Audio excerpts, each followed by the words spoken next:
Tyranny always comes in the name of compassion and equality of outcomes. When I was at Columbia, they are brainwashing my classmates saying education should be free. Healthcare is a human right. How unfair is it that there are billionaires and there are homeless people? It should be we are all equal. This same idea began the living hell of North Korea. When Kim Il-sung came to my grandmothers and my grandfather, he said this to exact thing to us. How unfair is that they are landowners, they are capitalists. And how unfair is that your children cannot be educated, you need to pay for it. If you give me the power, Kim Il-sung said, I'm going to make everything free. Government was gonna provide everything for us. If we just gave up our private property, our freedom of speech, our freedom of movement. By the way, if you are smart enough, you will know who I am. But you are really not smart enough to know who I am. But soon you're gonna know who I am. Very easy. Wow, very easy. The entitlement.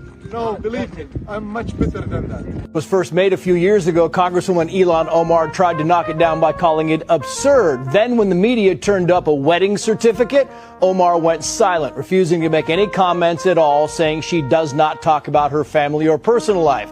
Well, now others are talking, like Abdul Hakim Osman, a prominent member of the Minneapolis Somali community, who is now on the record telling the Daily Mail that in 2009, Ilhan Omar married her biological brother Ahmed Saeed Almi so that he could legally remain in the U.S. and attend college. At the time, Omar was married to Ahmed Hersey, but it was a religious marriage, meaning there was no Minnesota state record stating that she and Hersey were husband and wife, and so marrying her brother would allow her sibling to get his legal immigration documents. But Mr. Osman isn't just saying that Omar married her biological brother. He also gave the Daily Mail the name of the Christian minister who married them. That minister reportedly says she does not want to be involved or interviewed about Congresswoman Omar.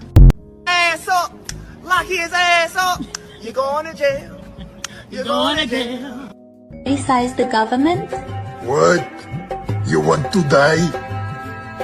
Criticize the government? You can't even speak without a man to vouch for you. You're a woman. Get her. Welcome to America, Salma. Can I criticize the government? You are free to criticize the government. Death to America! Death to America! Intifada! Intifada! Death to America! As long as our economy and political systems prioritize profit without considering who is profiting, who is being shut out, we will perpetuate this inequality. So we cannot stop at criminal justice system.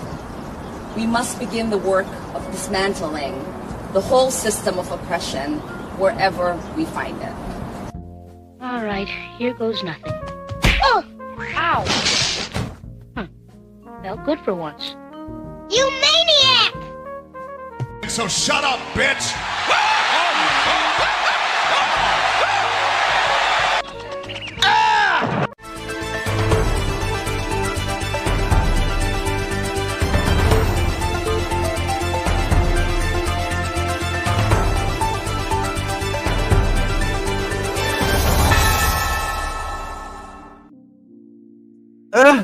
Good morning, good afternoon, good evening.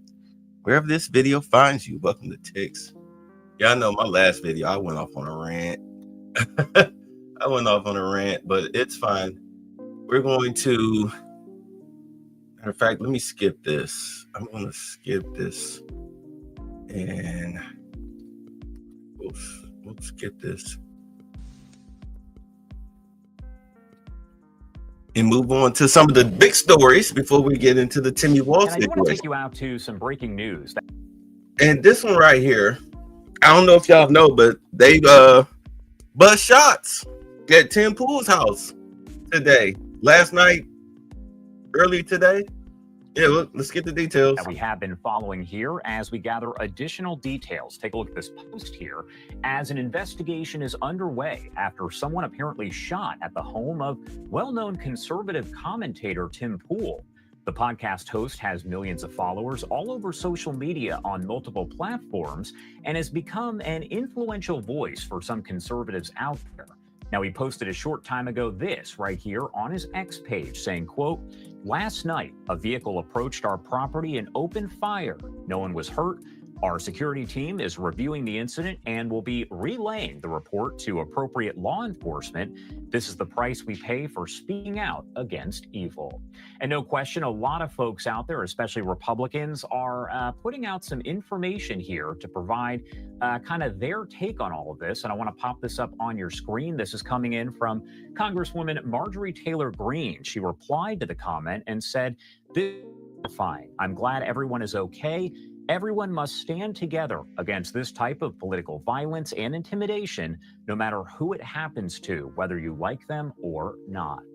And we also have a post here coming in from General Mike Flynn, who did serve under the first Trump administration, saying, "This is the sort of madness that occurs in a deeply divided society where the adversaries are seeking to create crises instead of stopping them from happening in the first place.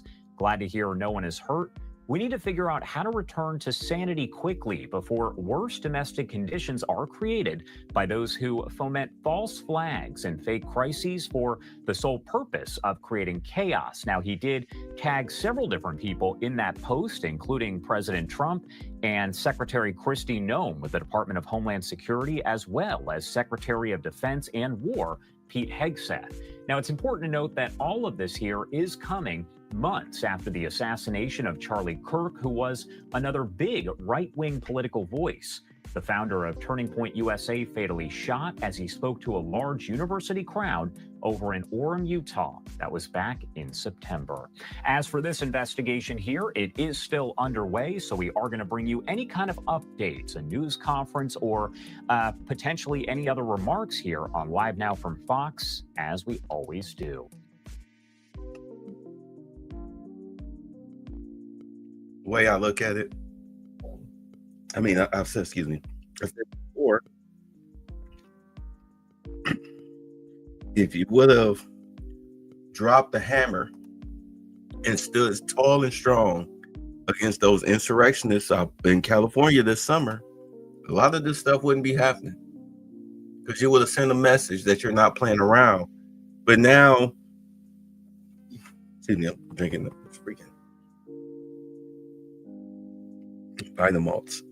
Now that you're playing around, you're being soft on these agitators that like to call themselves protesters or whatnot. You've got the governor of Oregon saying that they're going to arrest federal agents if they feel like federal agents have broken the law. I mean, that's a pretty bold stance right there. If you would have cracked some skulls earlier this year, you wouldn't be in this situation now. People would be, these paid agitators, they would be terrified. If you started shooting people, you started shooting people in the legs when they were throwing rocks and everything, you wouldn't be in this situation at all. They're protesters, but they're not peaceful at all. I don't even call them protesters. I call them agitators, because they're paid agitators. That's why before all of this jumped off, that lady asked Pete Hegseth about committing treason. Like, if Trump gave you an order and you felt that it was unlawful, would you obey it? And it's like, well, if I don't, I'll be fired, or I'll take over the government. Is that what you want? You want me to have a military coup? You want a military coup in the United States? You want me in charge? I mean, if you really think about it, that's what she was asking for. And then she asked later on, would she order National Guardsmen to shoot protesters in the leg or American citizens in the leg? And what he should have said, because he kind of roundabout sidestepped the question, didn't necessarily answer it, but he should have said, if they were trying to impede federal agents or National Guardsmen from doing their jobs, if they were attacking federal agents or National Guardsmen, absolutely. because our job is to protect the homeland from enemies, both foreign and domestic. That even includes American citizens who have turned insurrectionists. That's why we had a civil war. You had Americans turn insurrectionists because they want to keep their slaves. You goddamn right I will, if not more. He should have been upfront and honest with that. That would have sent the signal. But instead, the signal that they sent was, well, I guess they're going to be soft. And that's exactly what you see. You see a lot of softness out of these federal agents. They're out there shooting people with bean bags and rubber bullets. These people, they're eating that stuff up. Pepper balls.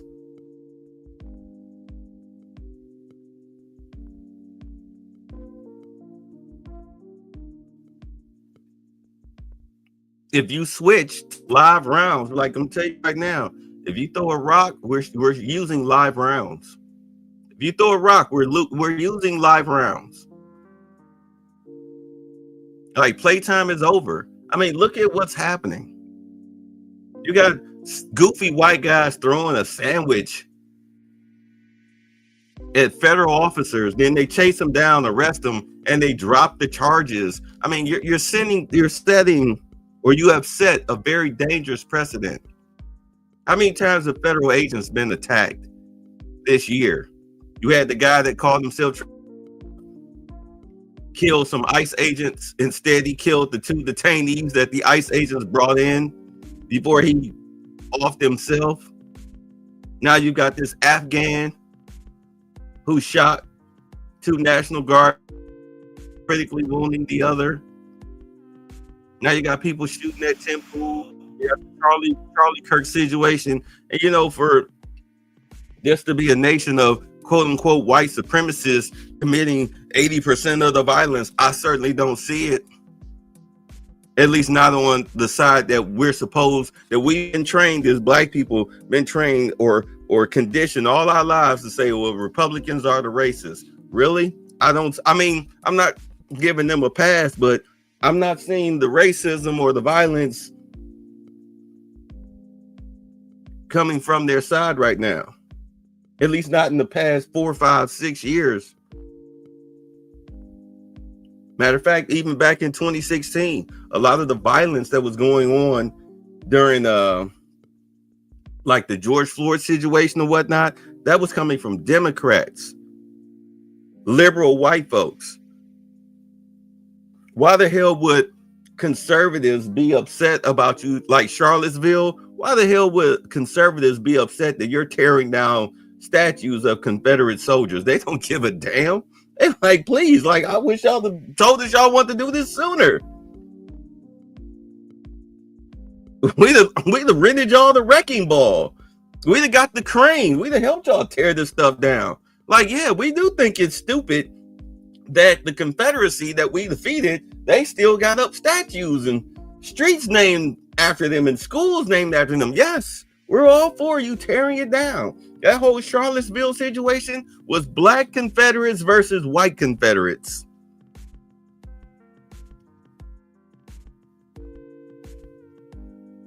People don't want to talk about that.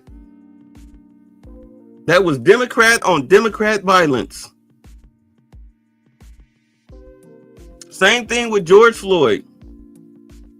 Democrat on Democrat violence, burning down cities and whatnot. Wasn't no Republicans out there tearing up the city because a junkie got murdered by a cop?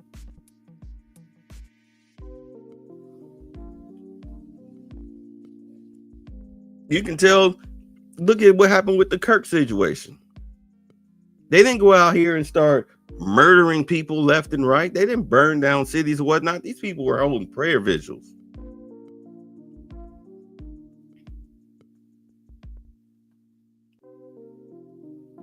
It's weird, ain't it?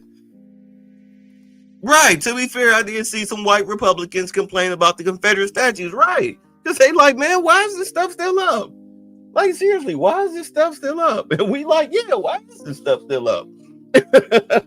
Why is there a statue of Robert E. Lee sitting here? What? Turn this down.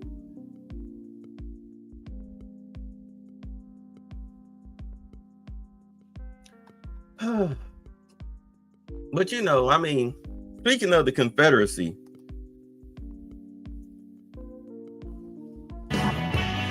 welcome to The Lead. I'm Jake Tapper. After nearly 5 years of investigation, the FBI finally announced that they had arrested a suspect accused of planting pipe bombs near the Republican and Democratic National Committee headquarters the night before the January 6, 2021 Capitol attack. Brian Cole Jr., a 30-year-old white man from the D.C. suburbs, is charged with transporting an explosive device in interstate commerce and with malicious destruction by means of explosion. CNN observed local and federal law enforcement outside his home, and we do have new photographs, as you saw during that presentation from Brian, new photographs of... Look at this 30-year-old white man. Oh, man, when this came out the other day, I was dying laughing. 30-year-old white man. You know, just like the white man that shot up the offices up in New York. These darks, I swear, man, these white men with these deep tans. I guess these are the white supremacists that Jasmine Crockett be talking about. You know, us that live in majority black areas, we know these white men very well. These white men always be shooting up the club, shooting up the block, shoot up the gas station, shoot up the graduation parties. You know, yeah, we know these white men with deep tans. We know these white men very well. They are very violent. Yeah, he got a deep tan. He fell asleep in the tanning booth, man. Woo, he fell asleep in the tanning booth. We know these white men very well, don't we? We grew up with these white men, boy. These white men are so violent. So violent. And I'm going to show y'all, we'll eventually get to the video where they show them track him. We live in an Orwellian society. You cannot do anything without being caught on camera. Also, you can't do any type of criminal activity financially. They track you. They know everything. They got you. They got you on camera. They got your bank accounts. They got everything. Technology has been a criminal's worst nightmare. They got this guy walking from his front door to he dropping off the pipe bombs and back to his house. And the Biden administration had been sitting on this stuff for 5 years, and they never went after the guy. They never went after the guy. I wonder why. I guess, because white supremacists protect their own, right? They had to protect the white supremacist. The suspect, and we're showing those to you right now.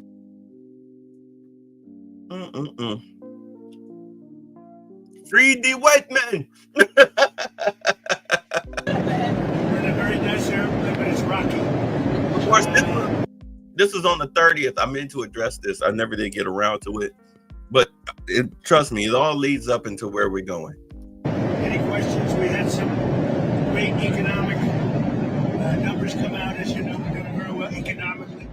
A lot of factories are being built all over the country and all of that, but very strong numbers came out. Go ahead. Can you give us an update on what took place in South Florida today, these talks between the U.S. and the Ukrainians? Well, they're going along. They're going along well. We want to stop people from being killed. It doesn't have much to do with us. And I'd like to see if we can save a lot of souls. A lot of people are being killed. Last month, we had 27,000 people killed in that ridiculous war that should have never happened. Would have never happened to every person. Have you spoken with Rubio and Whitehall since I have, yeah. I've spoken to them, and they're doing well. Ukraine's got some difficult little problems. But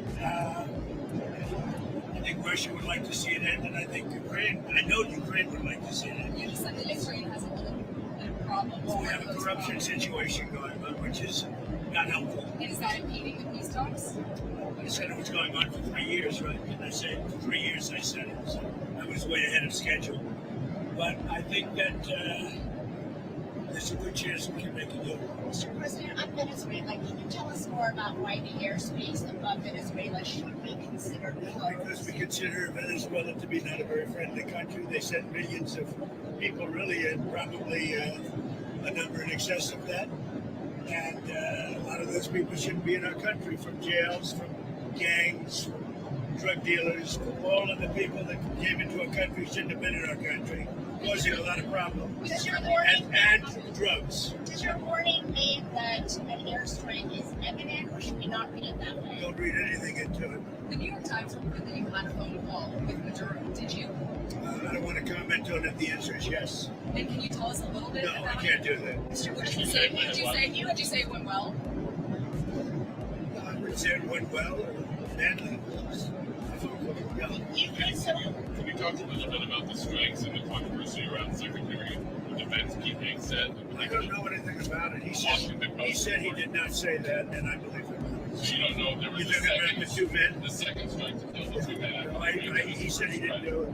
He said he never said it. Would you be okay with that if he did? He said he didn't do it, so I don't have to make that decision. Mr. You've made so clear how you want to keep drugs out of the U.S. Right. Can you explain more about why you can pardon a notorious drug trafficker? Well, I don't know who you're talking about. Which Juan Romando Hernandez. Well, I was told, I was asked by Honduras, many of the people of Honduras, they said it was a Biden setup. I don't mean Biden. Look, Biden didn't know he was alive. But it was the people that surround the Resolute desk, surround Biden when he was there, which was about very little time. And the people of Honduras really thought he was set up and it was a terrible thing. He was the president of the country. And they basically said he was a drug dealer because he was the president of the country. And they said it was a Biden administration setup. And I looked at the facts and I agree with that. What evidence did you share that he was set up and that he wasn't? Well, you take a look. I mean, they could say that you take any country you want. If somebody sells drugs in that country, that doesn't mean you arrest the president and put him in jail for the rest of his life. President, can I just clarify, do you think the U.S. That includes this country, okay? To be honest, I mean, if somebody does something wrong, you put the president of the country in jail. They said it was a Biden setup. It was a Biden administration setup. And you have a big race going on this week, next week. I think it's going to be a very important race. It'll be interesting to see Honduras. That's what you're talking about, right? Correct, yes. Yes, ma'am.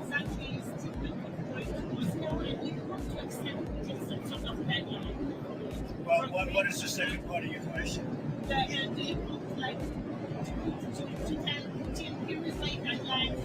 I don't have a deadline. I have a deadline when the war is over. And hopefully the war is going to be over. 27,000 people killed last week. 27,000 over the last 3 or 4 weeks. 27,000 people killed. That war should end.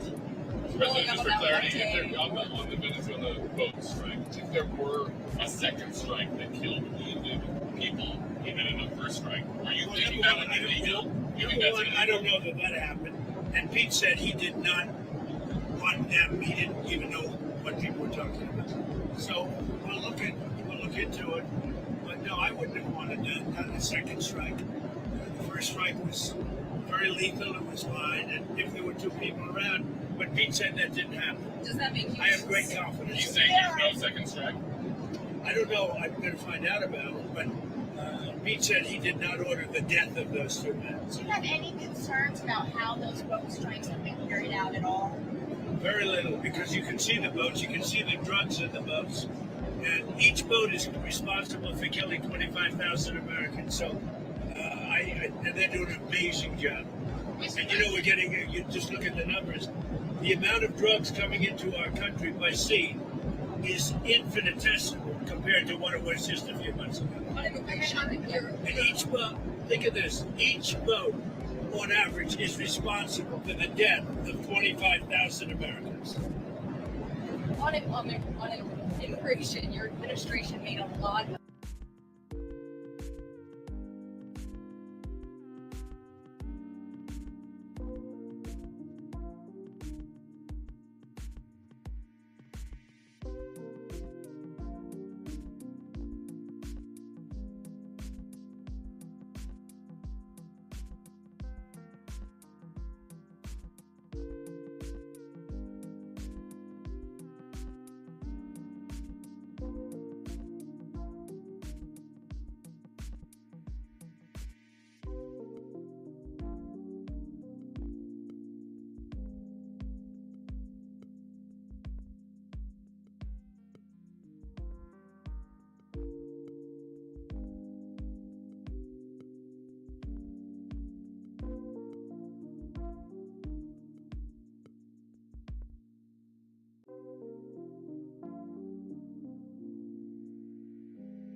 moves throughout the last few days after we know that Afghan national. Oh crap! I'm sitting here just talking. So I'm sorry about that. I'm sitting here talking. I got the whole thing on mute. I apologize. I was saying, just to sum it up, I was talking about how the Democratic Party, like, they deal in black market goods, drug running being one of them. And with Trump blowing up those boats, they're losing money. They're losing money. This is why they're having a fit about these drug boats being blown up. It has nothing to do with a double tapping and, oh, you took the life of a drug dealer. They could care less outside of them being their drug mules. But they're upset because they need that drug money. You have a lot of Democratic leaders, people in Congress that are Democrats that work with the cartels. Why do you think they fight so hard for the criminal illegals? They fight hard for the criminal illegals because the criminal illegals work for these cartels. A lot of these ICE operations, they're going after the worst of the worst, and everybody else is getting caught up in it. This is why the lie that they tell, oh, well, this person, only 23% had a criminal record here in the United States. The rest of them have criminal records south of the border, or they're working with the cartels, or like a dummy, they got in the way. You're harboring fugitives.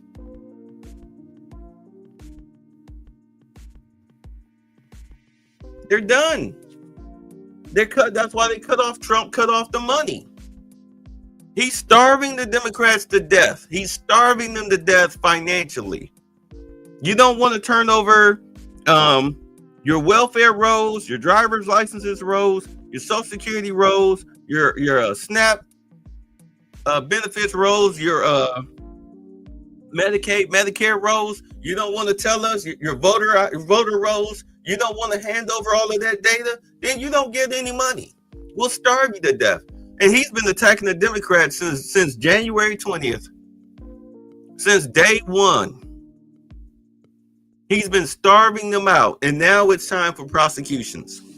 Announced that asylum. And that includes Somalians and it includes plenty of others. How long does your administration plan to cause asylum into the U.S.? I think a long time. Yo, I was talking, but I had my mic on mute. I apologize for that. We don't want those people. We have enough problems. We don't want those people. Is that a year, 2 years? No time limit. And then, but it could be a long time. You said that. We don't want those people. You understand that? I understand. You understand that? I understand. Who are you with? I'm with News Nation. News Nation. Great. Let me just say this. We don't want those people. Does that make sense? You know why we don't want them? Because many of them are no good and they shouldn't be in our country. What do you mean by those people? The people from different countries that are not friendly to us and countries that are out of control themselves. Countries like Somalia that have virtually no government, no military, no police. All they do is go around killing each other. Then they come into our country and tell us how to run our country. We don't want them. How many countries roughly? You gotta talk up. She said how many countries? Is there a list? Well, I guess we gave you 19, right? Okay. There's probably more than that. Is that what you mean when you mean third world countries, those 19? No, I don't think they're all third world, but in many cases they are third world. They're not good countries. They're very crime-ridden countries. They're countries that don't do a good job. They're countries that don't register from the standpoint of success. And we, frankly, don't need their people coming into our country telling us what to do. And you're talking about I'm talking about like Somalia, where you have a congressman goes around telling everybody about our Constitution. And yet she supposedly came into our country by marrying her brother. Well, if that's true, she shouldn't be a congressman, and we should throw her the hell out of our country. Off of that, in that same post, you mentioned Tim Walz, and you called him what many Americans do find an offensive or retarded. Do you stand by that claim of calling Tim Walz retarded? Yeah, I think there's something wrong with it. Absolutely, sure. You have a problem with it? You know what? I think there's something wrong with it. Anybody that would do what he did, anybody that would allow those people into the state and pay billions of dollars out to Somalia. We give billions of dollars to Somalia. It's not even a country because it doesn't function like a country. It's got a name, but it doesn't function like a country. Yeah, there's something wrong with walls. Mr. President, you said that you might denaturalize some American citizens. Can you talk You about mean people that are in here that shouldn't be here? that became Americans? Are you Well, trying we'll to see. revoke I their mean, yeah, if we have criminals that came into our country and they were naturalized maybe through a fight with somebody that didn't know what they were doing. If I have the power to do it, I'm not sure that I do, but if I do, I would denaturalize them. Yeah, you have a question? Yeah? What do you mean by reverse migration? It means get people out that are in our country, get them out of here. I want to get them out. We got a lot of people in our country that shouldn't be here, and they came in through Biden. And he was the worst president in the history of our country. But the single biggest thing he did was allow millions of people into our country that shouldn't be here. Drug dealers, prisons were opened up and allowed to come into our country. You take a look at the people that were allowed to come into our country. We're paying a big price for it, and we will for years to come, including the recent killer of two wonderful National Guards people. And I'll tell you what, that animal should not have been allowed to come into our country. Thank you very much, everybody. Thank you. Have you spoken to Andrew Wolf's family? Can you give us an update on I have spoken to both families. Well, I mean, I can give you an update. They're devastated. Does that make sense to you? They're devastated. Can you give us an update on Andrew Wolf's? Well, as you know, the one is no longer with us. And Andrew is fighting for his life. And his parents are unbelievably great people, highly religious people. And they're praying, and they want everybody to pray for Andrew. And he has a chance to make it. But he is, his mother and father, they were so unbelievable. They were so positive. From West Virginia, great state. I spoke with Sarah's parents too. And the only thing I can say, they were devastated. They can't even believe it. It's absolutely devastating to force those your children. Do you plan to bring the next troops to the White House? Yeah, I do. I've already suggested it. I said, when you're ready, that's a tough thing. Come to the White House, we're going to honor Sarah. And likewise with Andrew, recover or not, we're going to honor you. I do have one more question about Bitcoff, because you mentioned, and this was asked previously, can you tell us what day Bitcoff is going to meet with me? And then on that, is that sometime next week? Okay, you don't have it. Is it early next week, late next week? Sometime next week. and President on healthcare because it's so hard to so many Americans. You know, one of the reasons that healthcare can work is because of what I just did with favored nations. You're going to have drug prices coming down 500, 600, 700% because of me. In other words, we're going to have the lowest drug prices, tied for the lowest drug prices anywhere in the world. It's called favored nations, and you don't talk about it.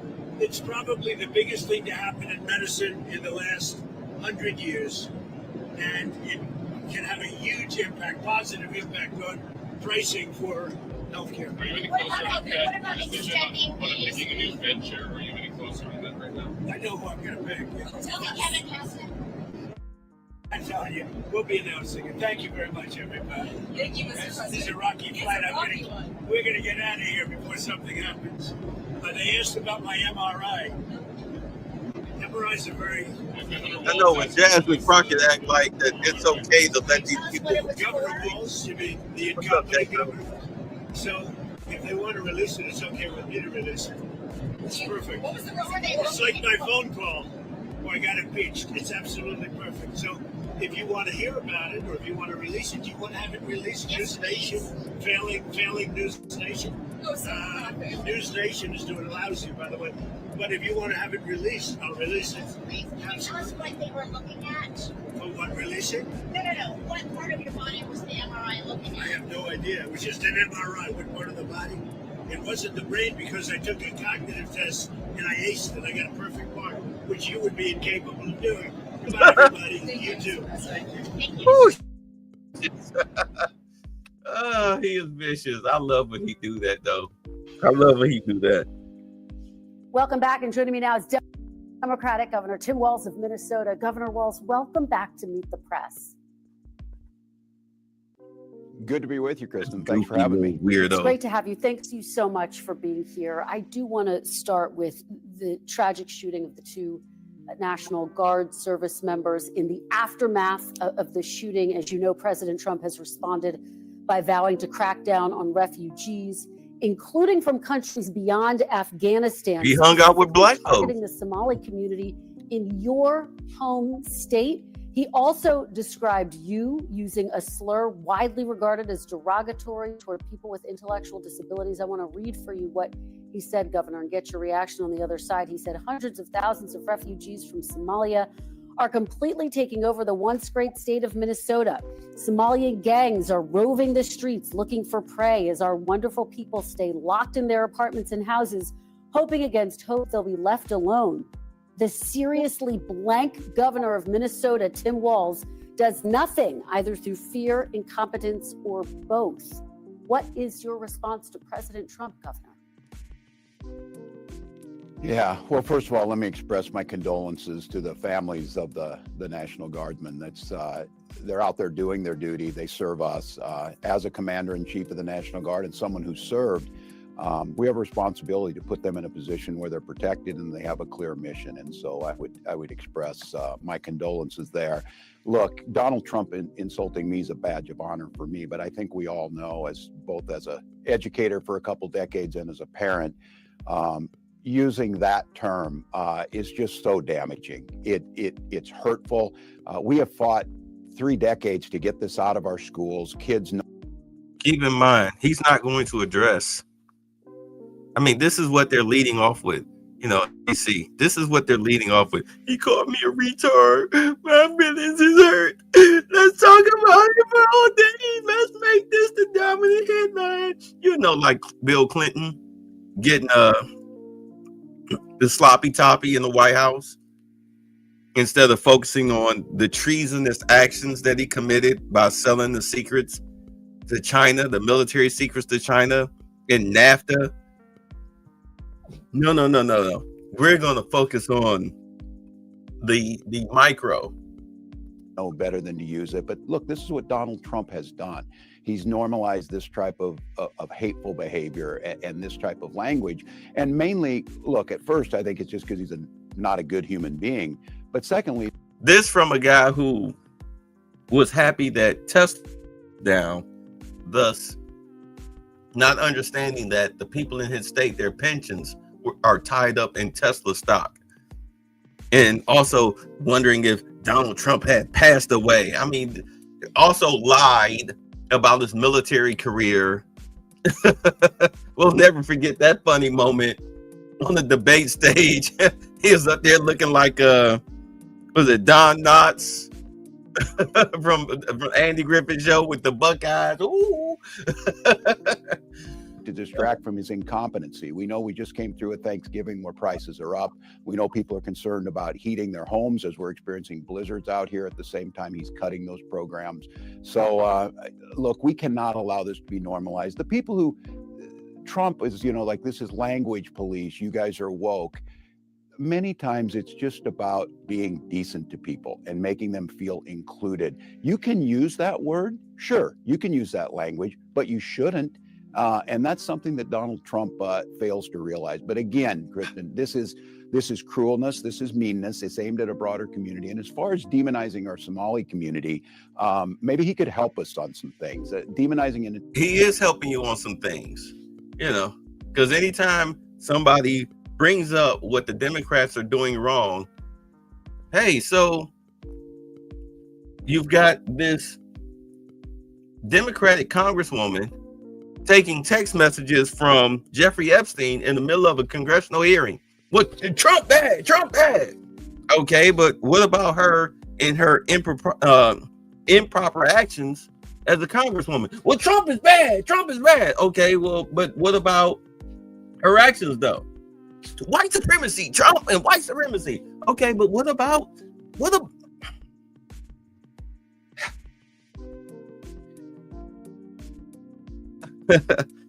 part of the reason why my last video I kind of went off, because I'm so sick and tired of the whataboutisms that come out of black people's mouths, because the whataboutism game is done by women.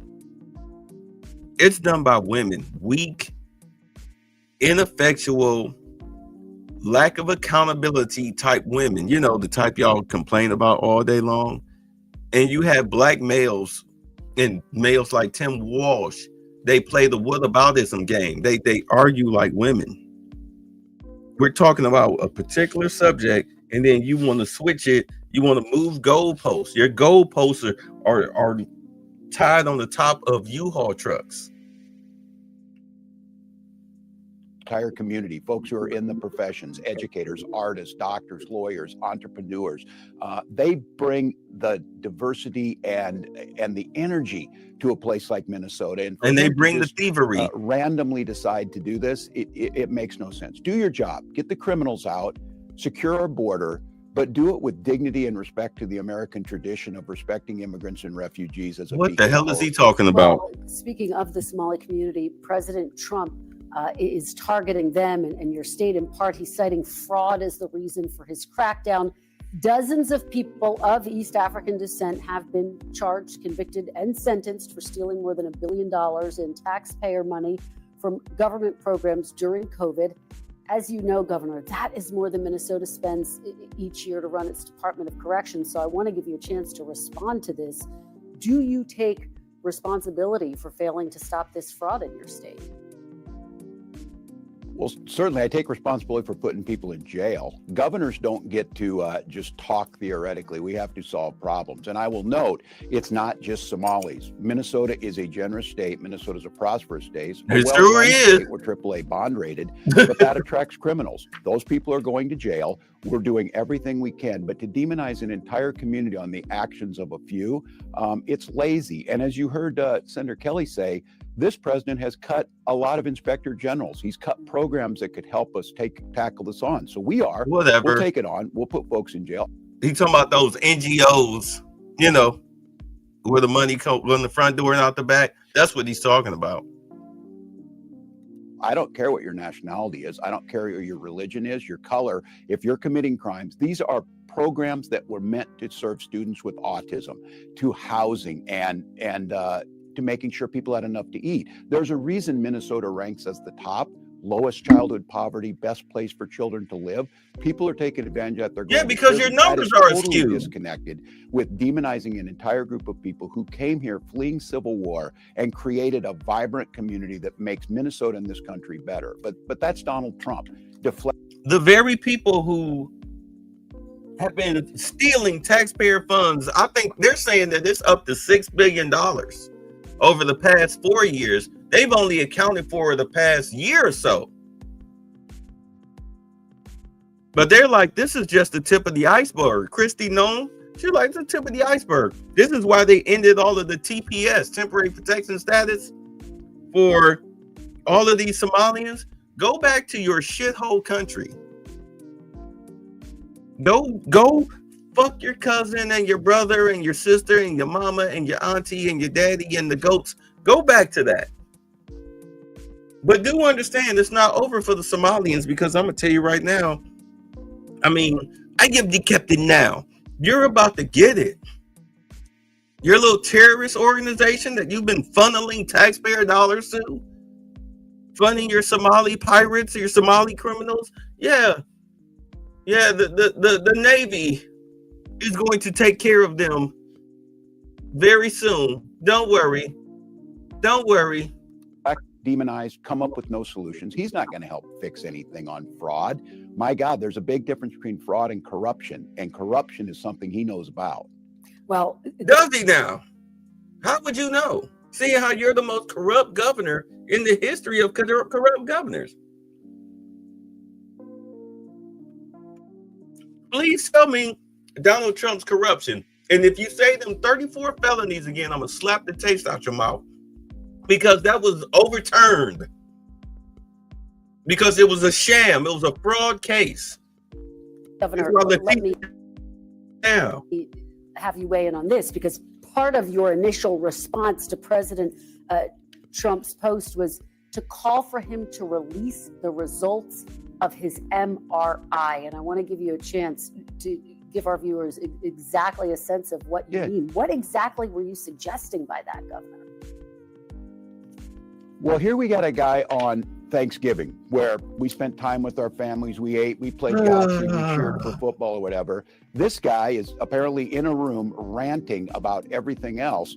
This is not normal behavior. It is not healthy. And presidents throughout time have released a couple things. They've released their tax returns, not Donald Trump, and they've released their medical records, not Donald Trump. And We've seen his tax returns. We've seen his medical records. What are you talking about? I think what's most concerning about this is, as your viewers out there are listening, has anyone in the history of the world ever have an MRI assigned to them and have no idea what it was for, as he says?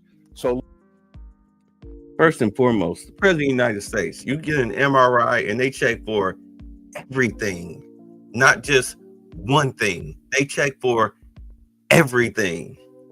Those of you who've had an MRI, don't they check for everything? They may say, well, we might be looking for one specific thing, but this is the president. He's what, 80, 81 years old? Come on, man, let's get you an MRI. Let's make sure you're good. Let's see if we can find something, outside of the typical problems you would have as somebody that your age that we can at least treat. I mean, good Lord, the rage bait. Look, it's clear the president's fading physically. I think the mental capacity, again, ranting, crazily at midnight on Thanksgiving about everything else. There's reasons for us to be concerned. This is a guy that randomly says the airspace over Venezuela is closed. He's ruminating on if you could win a nuclear war. Look, this is a serious position. It's the most powerful position in the world. And we have someone at midnight throwing around slurs that demonize our children. At the same time, he's not solving any of the problems. So actually, he is solving the problems. That's why he canceled the TPS. That's why he's having them do a full investigation. I'm going to tell you, all roads lead to, and as far as that Somali scam, leads to him and Ilhan Omar. Matter of fact, I'm done dealing with him. Let's skip on to the next video, because he just running his mouth. The nightmare billion-dollar fraud scandal rolls on in Minnesota, and now the heat is on that state's most powerful elected officials. Governor Tim Walz and Attorney General Keith Ellison are trying hard to defend what they are accused of doing. Prosecutors say it was widespread and organized theft of taxpayer money. I'm Harris Faulkner. You are in the Faulkner Focus. House Oversight Republicans are accusing Walz and Ellison of looking the other way to avoid political problems with Minnesota's influential Somali community. If you can't get that vote in that community, you can't win in politics in that state. It's very real. Ellison claims everything is under control now, though. We're glad that we took the action that we did. I convicted over 300 people in the last few years for Medicaid fraud. So we are very able to go after fraud, and we do all the time. Prosecutors have charged more than 75 people, so they didn't find everybody clearly if they were even looking, in 4 separate ongoing investigations. Here's the Republican Minnesota House Speaker. We're finally getting that national attention that we need so much here in our state to have full investigations. But you're right. It's over $1 billion in taxpayer dollars that have gone out to fraud instead of going to the people that needed those services the most. Former White House Press Secretary Ari Fleischer in focus in a moment. I want to go straight to our correspondent Garrett Tenney, who's been all over the story since it broke. Garrett. Well, here's the level of fraud investigators are finding in Minnesota is growing by the day. Kelly Loeffler, who leads the Small Business Administration, says in the 2 days her agency has been investigating the state, they've uncovered at least $1 million in PPP fraud just 2 days in. Several of the whistleblowers in Minnesota have also told lawmakers they believe the total amount of fraud could total up to more than $8 billion. Governor Tim Walz, who is up for re-election, is under fire for all of this happening under his watch. But he says they have paused these programs. They've brought in outside auditors to get an idea of how far-reaching this fraud was. They're taking steps to keep it from happening again. And he's defending his management of the state while also taking shots at Republicans and the president. Of course he is. And in spite of the headwinds we're up against, he's scared. Minnesota ranks economically, economic growth, whatever, happiness, whatever, number of people insured, education levels, near the very top. So I'll tell you what, I have no interest in having this state look like Oklahoma or Mississippi. And if folks are going to commit crimes here, thinking because our generous spirit and our programs that we have is going to give them some kind of cover, they are sadly mistaken. Yeah, Minnesota is also now home to the single largest pandemic fraud scheme in the country. And Republicans argue that Walz and other Democrats opened the door to this by offering such generous social welfare benefits without any real protections against fraud, and then ignored warnings about that fraud because they didn't want to lose the support of the Somali community. Let me tell you right now, because Ilhan Omar, her response to Jake Tapper concerning the fraud was that, well, there were no safeguards put up. This is your district. You're in charge of that money. It's your job to make sure that the safeguards are put up. That's what Jake Tapper didn't ask her. Like, well, aren't you in charge of the safeguards? You're the congressman, right? Aren't you supposed to keep tabs on that money? It's your district. Why didn't you keep tabs on everything? Then she probably would be like, huh? Huh? What? Trump's racist. Trump's racist. The whistleblowers that I've spoken to are saying that the governor knew, and the governor and Lieutenant Governor and even Chris Schmitter, who was his chief of staff, came to them as staff and scolded them for pointing out fraud. Minnesota Congresswoman Ilhan Omar told CNN this week she believes the fraud spiraled out of control because COVID programs were rolled out without sufficient guardrails. It's also worth noting the owner of the restaurant where Omar held her 2018 victory party is among those from the Somali community who have been convicted of profiting from the schemes. Harris? Look, I don't know. I Directly know this would be public, related but to I don't know those how people. hard they'd make us work as journalists. But I want to FOIA for those 300 plus arrests that AG Ellison says that he made. I want to know the dates that those arrests, did they coincide with being caught or this coming to light? I want to know who they picked up in the scheme when you just heard a head of small business saying, Kelly Loeffler, there are more people to go out and get. I mean, this is unbelievable. Your last quick word. Yeah, and it's interesting. Earlier this week, when Governor Walz was asked why is it that he was leaving this up to the feds, why isn't the state doing more? Yeah. He said, we're working with the feds and that we're leading to these federal cases. He didn't answer that question repeatedly, though, of why it is that the state itself hasn't done more to go after these fraud cases. Wow. And just to hear Tim Walz saying he's working with the feds after every push against ICE, different topic, same attitude, though. So interesting. Now, to save his own hide, he's going to work with the feds for that investigation. Right, because Ilhan Omar and Tim Walz, they're saying, "Oh, we're keeping a close eye on the investigation," because, in all honesty, they want to know who's snitching. They want to know, what do the feds know? It's like I'm a serial killer. I'm a serial killer cop. I'm going to help with the investigation. It's like an episode of Dexter where they have to examine one of his crime scenes. And of course, he shows up trying to make sure that they don't find any evidence against him. Just like they deleted that congresswoman and her husband and the dog. Y'all remember that earlier this year? When that woman, she voted against the Medicare, Medicaid. She voted against it in Minnesota and she was crying because she knew. She knew. She knew she put her life in danger. Because that white guy with the Walter White mask, I am the one who knocks. Not only did he shoot her and her husband and the dog, but earlier he shot 2 other Minnesota lawmakers. They survived. You notice they buried that story. Remember they had the manhunt for the guy and they caught him, but he had written a letter. He mailed a letter to Kash Patel implicating Tim Walz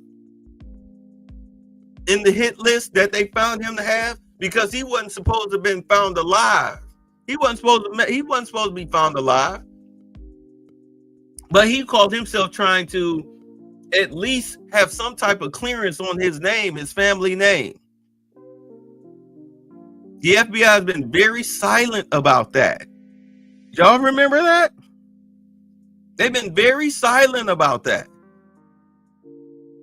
That's why you got the chief of police out there. Let's see. I don't know if y'all can hear this. It's possible because let's not forget. No, you can't hear this. we've I don't know very why it doesn't recently have any had tragedy sound. in this state by some But you got this guy, chief of police, sitting up here apologizing to the Somalian community. Oh, I'm sorry that you know, they're coming after you for the fraud. I'm sorry. Hey, what are you talking about?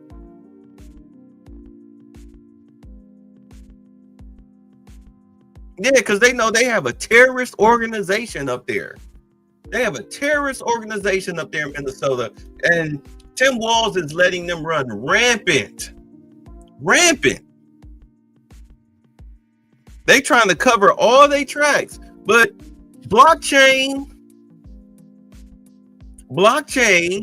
you can follow the money. You can follow the money, even if it's cash. Why do you think Fonnie Willis is in trouble? They want to know, well, what did you do with the cash? If you're not familiar with blockchain, that's like, okay, you know how you purchase something with your card and then you get a receipt, it's all in your bank account or whatnot? Yeah, no matter whether you use Apple Pay, Venmo, Cash App, whatever. The money is going to leave a trail. They call it blockchain. Your money trail, they call it blockchain. They know exactly where it's going and where did it go to who and how much down to the very last penny.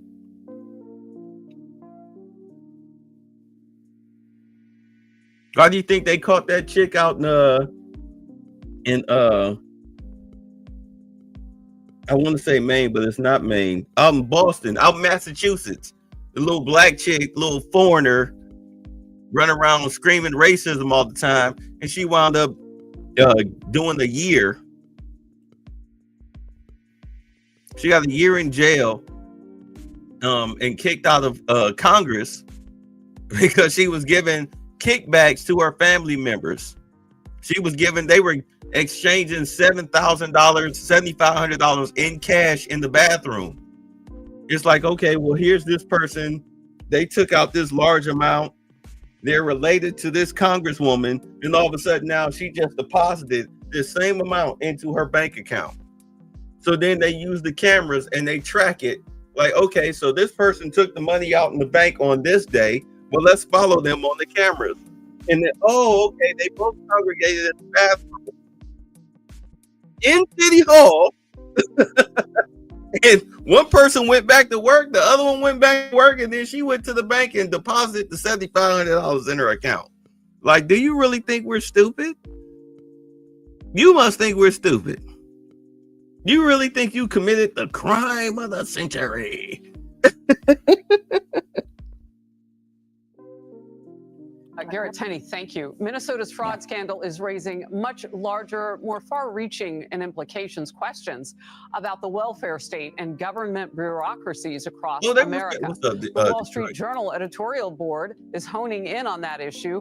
That is at the heart of, remember, Doge's mission to cut out things that weren't working that cost us so much, to cut that. And it's a huge concern for taxpayers. Here's part of that article. The main problem here isn't ethnicity or migration. It's the incentives for indolence and fraud at the heart of the welfare state. And all that free money with few guardrails is an invitation to theft. Columnist Kim Strassel echoes that with this, quote, Minnesota raises to alarm level a separate need for reset. The system itself, the government machine, is broken. The system serves more as a cash machine for criminals than a safety net for the needy. Here's Republican Senator Joni Ernst. We need to continue the ability to audit all of those books, all of those funds, those grants that went out through the various COVID programs. I am all on board with going back and exposing what has happened in Minnesota. And let this be a lesson as well, not just to Minnesota, but to all of the fraudsters that exist out there that have taken money that did not belong to them and should not have gone to them. Well, she's right about that. They're taking a look at other states, including California. That for another day. Let's focus in on this really wildfire going on in terms of politics in Minnesota right now. Ari Fleischer, former White House press secretary, Fox News contributor. Ari, how do we not focus in on what the motivation to do something like this would have been? And that is, you cannot win in that state in politics without that Somali community. And they are at the heart of this fraud allegation. Well, I think there are two issues here. The most fundamental one is the ripping off of the welfare state, which is human nature. This is just the tip of the iceberg. Why does anybody think this is limited to Minnesota or any of 50 states? This is what people do when the government hands out free money. They create fraud to get more of it. And this is why big government equals big fraud and wasted money. It always has, always will. And what's vital now, and this is where if Walter Ellison, the governor and the attorney general, knew of this and looked the other way, they need to be thrown out of office. Because this is corruption. Thrown out of office? Because of These the people are going to Somali jail. community, as you referenced, Harris. Look, how do we look at this in terms of DOGE, Department of Government Efficiency, and all the pushback that Democrats had on this? I'm wondering now, were there some other underlying things going on to push back on that, like this? Well, that's why I supported DOGE so much. Big government equals big waste. The two just go hand in hand. There will never be sufficient guardrails on any federal spending program because people are always going to figure out a way to cheat it. That's the problem with big government. That's the problem with free money. This is the fruit of the welfare state. Now, keep in mind, too, this is almost 2026. COVID happened 2020 to 2021, 5 to 6 years ago. This is only coming out now. Right. What other programs throughout the federal government were full of fraud and they're only being caught later? So what you need now is high-level prosecutions. People need to go to jail for an excessively long time, and people need to be forced to give the money back. The government can claw money back when it was given out fraudulently like this. That's what you need to do. Looks like Minnesota won't do that. Minnesota will just try to let this be swept under the rug because of the importance of the Somali community there. But as the Wall Street Journal was good in pointing out, this is not about ethnicity. This is about government welfare state and the fruits of welfare. Look, Islamic terrorist group Al-Shabaab is said to have gotten that money. You can't claw that back. Right. Wow. All right, let's move to this. And thank you very much. All right, this news just breaking moments ago. Fox News has obtained photos of one of the Somali illegal immigrants wrapped up in the Minnesota fraud scandal, posing with several high-profile Minnesota Democrats, including Congresswoman Ilhan Omar and Governor Tim Walz. The man pictured is Abdul Dahir Ibrahim. He entered the country in 2000 and has... Yeah, that PPP loan situation, like, I was like, shoot, maybe I should get one. But then when I read the details of it, I was like, wait, I don't own a business. Back when they were handing it out back in 2020, 2021, I was like, I don't own a business. But you had a lot of people who were committing fraud. And here we are in 2025. They're still hunting down and arresting people for those PPP loans.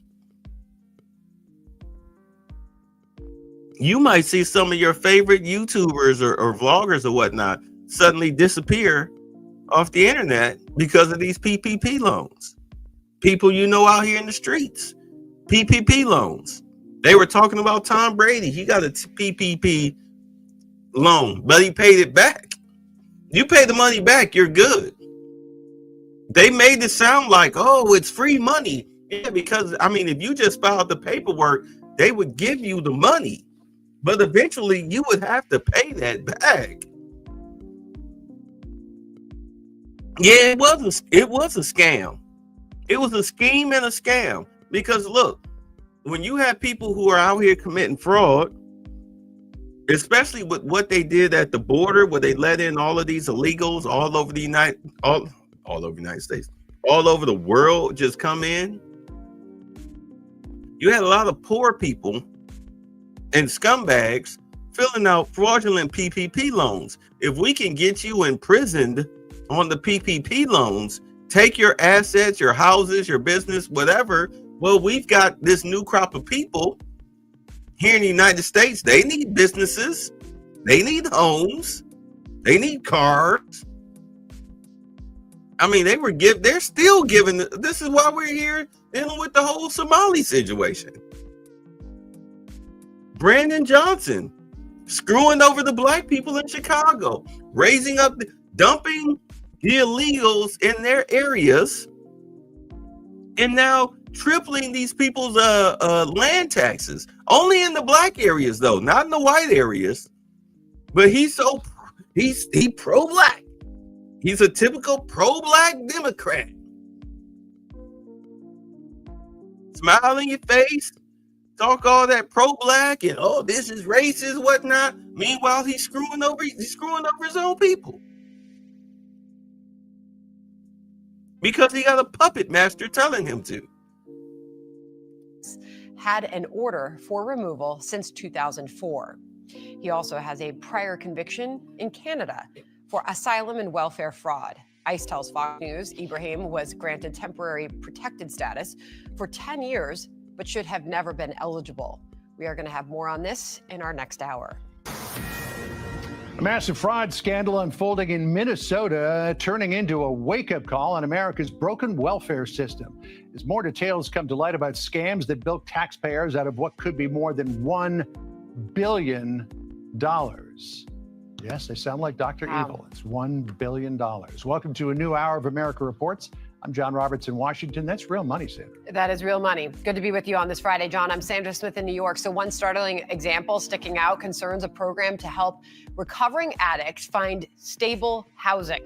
Initial estimates for the housing program was for just under $3 million annually.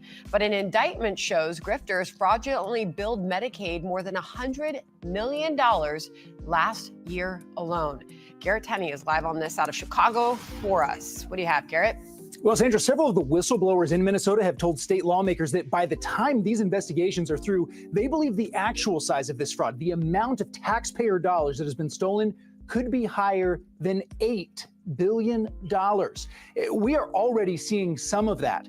2 days into the Small Business Administration's investigation, Secretary Kelly Loeffler says the agency has uncovered at least $1 million in PPP fraud. And the state itself is now looking into the possibility of fraud in another Medicaid program. Minnesota's Department of Human Services is now pausing the issuing of new licenses for disability service providers over concerns of fraud after an explosion in the number of applications for new licenses over the past 5 years, going up 283%, while the number of people needing those services only increased by 25%. Governor Tim Walz, who is up for re-election, is under fire for all of this happening under his watch, but he says they have investigated every claim of fraud that's come in, something whistleblowers dispute, and says the state is taking the steps it needs to keep it from happening again. We've acknowledged that this is serious, it needs to stop. It is stopping. People are continuing to go to prison. I think the good news for Minnesotans to know when that 90-day pause is over and the third-party audits are done, we will have a better picture than we've ever had, which I think is really good. While all of these investigations are getting underway, Republican lawmakers are sounding the alarm about Minnesota's new paid leave program launching next month that allows anyone in the state, regardless of their citizenship status, to take 12 weeks of paid leave a year paid for by the state. GOP lawmakers say the program is ripe for abuse. It was written so broadly that you can take advantage of it and abuse it, and no one's going to come looking for you. The taxpayers put in a bunch of money to launch the whole thing. So this is going to be the next horrible thing coming out of Minnesota. And it's important to remember the FBI is also still investigating the massive fraud schemes there. This morning, Attorney General Pam Bondi said there are going to be a lot more arrests on this coming. Sandra? Okay, thanks for keeping track of it for us. Garrett Tenney in Chicago on that for us. John? All right, let's dig deeper into all of this by bringing in Texas Republican Congressman Brandon Gill, a member of the House Oversight Committee, which is now investigating fraud in Minnesota's social services system. Congressman, good to have you with us this Friday afternoon. Thank you for joining us. So there are plenty of accusations. Oh my God, this guy right here, he's got the Trump mouth. If y'all are not familiar with this guy, Gil, this guy does not play games. He does not play games. He will slap you down. He will slap you silly. I love this guy's brain as far as how he handles himself in Congress, and you'll see why. Tim Walz turned a blind eye to this. Journal sums it all up this way, quote, Democrats won't acknowledge fraud because they want more Americans on the dole. Welfare is central to their political business model. Republicans who make this scandal about immigration are missing the point and missing an opportunity to educate Americans about the entitlement state grift. What do you say to that? Well, I would say, first of all, that I agree that the problem is that the welfare state has gotten far too big with almost virtually very few real eligibility checks or anti-fraud provisions. But I do think that there is clearly an immigration component to this as well. You know, the famous economist Milton Friedman famously remarked that you can't have both open borders and a welfare state. And for decades, the Democrats have been trying to have both. They've invited as many people as they possibly could from all over the globe into our communities, including tens of thousands of Somalians into Minnesota, and then opened up the welfare state to provide benefits with almost no anti-fraud provisions whatsoever. And this is the obvious result. We knew this would happen, and yet Democrats are pushing this for political gain. So still sticking with the Wall Street Journal, Kim Strassel is a great observer of the political condition, not only here in Washington, D.C., but across the country. She writes the lessons of Minnesota's fraud. She says, quote, Minnesota raises to alarm level a separate need for reset. The system itself, the government machine, is broken. It's heaving duplicative federal state programs awash in forms and bureaucracies and ancient mainframes has already suffered Soviet-style collapse. The system serves more as a cash machine for criminals than a safety net for the needy. I mean, reforming the system is going to take years. So what do we do in the meantime? Well, I'll tell you what House Republicans are working on and what we already have done in the president's tax bill, which he signed into law earlier this year, was to start to right-size the welfare state and say, introduce basic ideas like if you are receiving Medicaid or food stamps, you need to either be working or seeking work. We tightened up eligibility requirements. We added in provisions that means we need to check more often whether people who are receiving benefits actually should be receiving benefits. The reality is whenever you have fraud, especially on the scale that we're seeing here, that is money that is taken out of hardworking American taxpayers' wallets and put into the hands of criminals. That's absolutely grotesque. And that's stuff that we need to be laser focused on fixing right now. So President Trump is really incensed about this. He had very harsh words for the people who were involved in this, as well as some other members of the Somali community in Minnesota. This is what he said yesterday. Listen. We're going to go the wrong way if we keep taking in garbage into our country. Ilhan Omar is garbage. She's garbage. Her friends are garbage. These aren't people that work. These aren't people that say, let's go, come on, let's make this place great. These are people that do nothing but complain. Congressman, what do you make of what the president said there? Well, I think the president is pointing out a basic truth that we shouldn't be importing tens of thousands or more people from low trust societies where this type of fraud and corruption is common, and it is common in Somalia. And we've got to recognize that whenever we import cultures that accept this type of behavior, we're going to see that type of behavior right here in America. And again, that means taking money from hardworking American citizens and giving it to fraudsters and criminals. That's because of open borders, it's because of mass migration, and it's because of a welfare system that is so large that there's no possible way that you can check that the people who are receiving benefits actually should be receiving benefits. And if Kelly Loeffler is correct, this could be just the tip of a very big iceberg. Congressman, thanks for joining us today. Really appreciate it.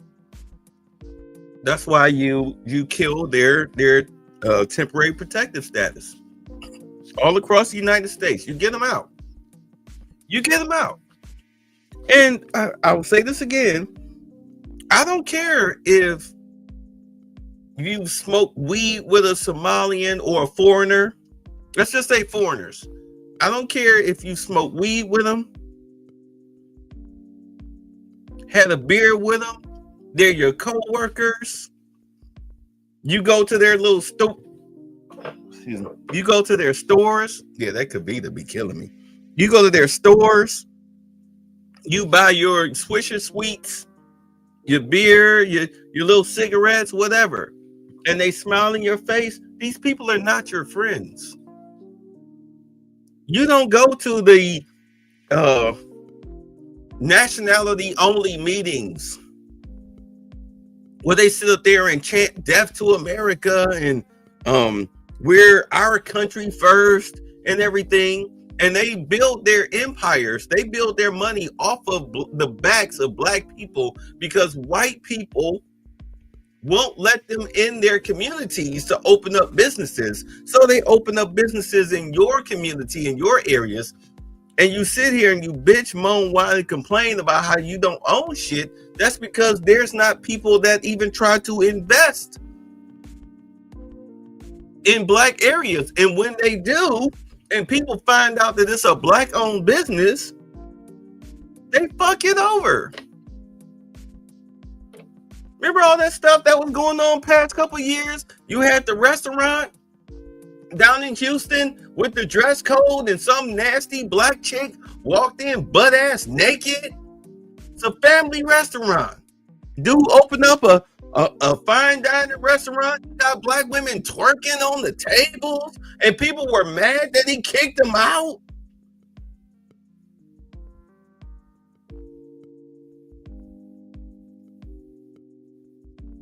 It seemed like the only business a black person can open up that won't have major problems is either a barbershop or a barbecue joint.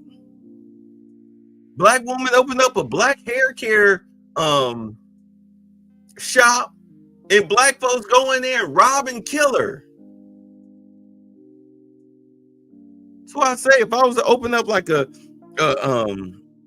beauty shop, like the nail shops and everything, I would have an Asian face running the register with a black male security guard standing right there. But I'd have an Asian person sitting there. Yes, that would be $5 fight, because you'll respect it. You'll give it a certain degree of respect because it's Asian owned than you would than if it was black. A certain degree of respect. You'll give it more respect than you would if it was black owned. Let's just be honest. Let's just be honest. Look at how we treat black businesses in the hood. Oh, or a liquor store, barbecue joint, or some type of barbershop.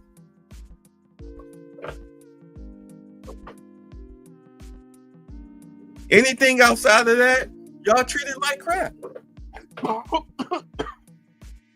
Excuse me. Y'all treat it like crap. There's no respect for it.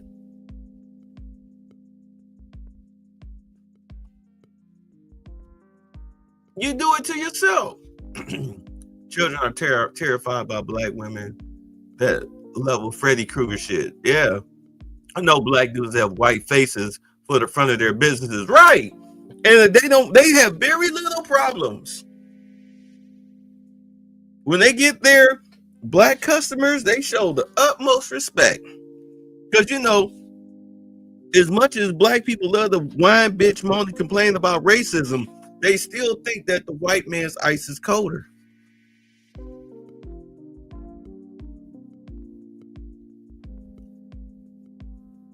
They still think that.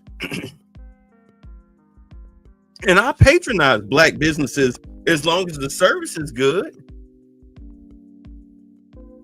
Long as the service is good and the product is good, bro, you're going to get my money. There's a wing shop around the corner from here. They see me at least every other week. Never having a lead or hop right in the car, boom, get me a 20 piece. I'm good. Young brother, well, I mean, you know, a lot of these dudes are younger than me, but young brother looked like in his like mid-30s. Got his mama working the register. You know what I'm saying? Come on, baby, try my peach cobbler. Okay. I buy the peach cobbler. I don't even eat it. I turn it over to other people because I'm not a sweets person. But, you know, you support your own, but there has to be a moniker of respect. Say black folks will have a mental breakdown if white folks decide to leave this planet. I mean, you saw how they was acting when the white folks out in the middle of bumfuck Arkansas or somewhere like that had decided to build a town. Something I've been wanting to do ever since Trayvon Martin. They wanted to build a town and black folks is tripping. I'm like, you don't even live in Arkansas. You telling me you mad because white folks in Arkansas is building a town specifically for themselves? Why are you mad? Are you trying to move in with them? Why are you trying to move in with people who don't want to be around you? You trying to call it racist. But yet you can't get two white boys on a predominantly black campus to sit down and talk to you about immigration issues and whatnot without you standing there with a screwdriver and stealing their signs and chasing them off and everything. You 20 years old talking about some, I'm tired of this shit. I'm tired of this shit. Tired of what? You 20. You ain't experienced shit. What is you tired of? But you mad that white folks wanted to have started a town without you?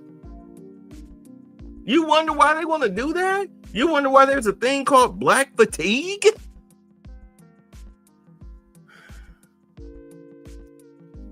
And I know some of these rants, you know, a lot of you pro-blackies will see the stuff that I'm saying. Oh, they just hate black people. No!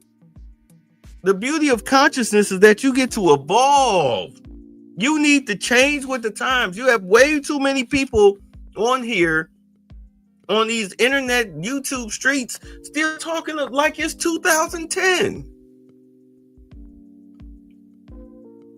Like we still sitting up here getting murdered by cops every other day, police brutality and all. I mean, like seriously, it's like it's so bad that you have more stories about black people faking hate crimes than actual hate crimes.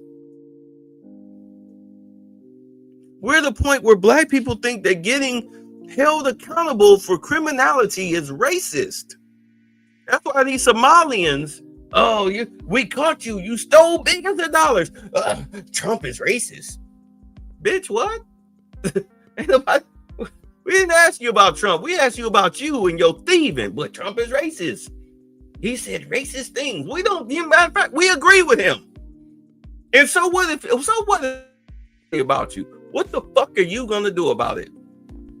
Because a lot of us agree with him. Black, white, Hispanic, Asian, Canadian, Hispanic, East Orange, fucking Zimbabwean. We all agree with what he said about you.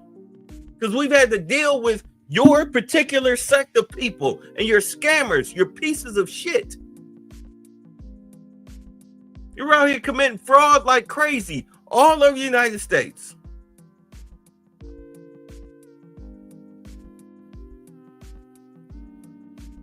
The best way to clean it up is all of you have to go. We will denaturalize your ass and get you right the fuck up out of here. And we'll strip you of your stolen wealth.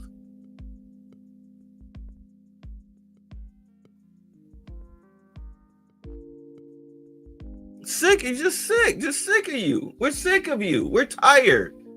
Because that comes out of our pockets. The average black person, the average goofy pro-black, think that this don't affect him. Nigga, if you got a job and you paying FICA, what do you think that money is? When they take money taxes out of your check, what money do you think is being spent? Where do you think that money goes?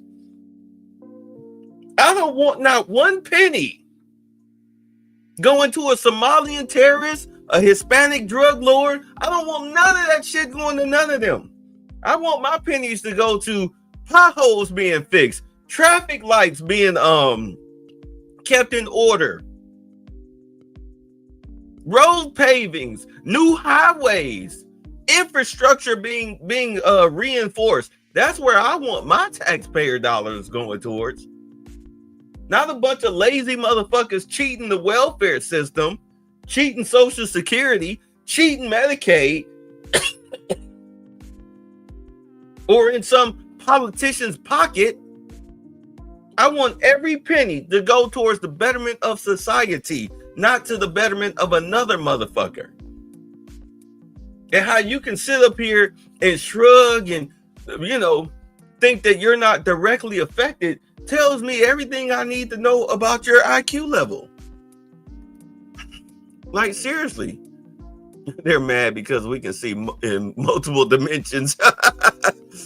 Yep, shout out to Kanye. Let's go. Thanks for having me. You go one way or the other, and we're going to go the wrong way if we keep taking in garbage into our country. Ilhan Omar is garbage. She's garbage. Her friends are garbage. These aren't people that work. These aren't people that say, let's go, come on, let's make this place great. These are people that do nothing but complain. They complain. And from where they came from, they got nothing. So he's talking about Somalia, and he's talking about the Somali community inside Minneapolis, mostly Minnesota. It's the largest one of the country. And we also know this huge burgeoning scandal where they've been bilking. Most of them are Somalis. I mean, 79 of the 84 indictments are Somalis. 52 of the convictions, almost all are Somalis. And it looked systematic.